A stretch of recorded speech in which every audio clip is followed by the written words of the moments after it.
Hello everyone. Today we are going to learn how to set up the JBL Bar 800 soundbar. First, place the soundbar in front of your TV. Make sure it is centered and close to the TV.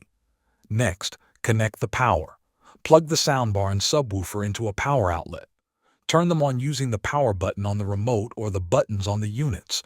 The subwoofer will usually pair with the soundbar automatically when they are turned on. To connect the JBL Bar 800 to your TV, the best method is to use an HDMI cable. If your TV has an HDMI ARC or eARC port, take a high-speed HDMI cable and plug one end into that port on the TV. Then plug the other end into the HDMI out port on the back of the soundbar. If your TV does not support HDMI ARC, you can use an optical cable instead. Connect the optical cable from the TV's optical out port to the soundbar's optical in port. Then go into your TV settings and choose optical or digital audio out as the sound output. You can also connect your phone or tablet to the soundbar using Bluetooth. After you have connected everything, test the sound. Play a video or song.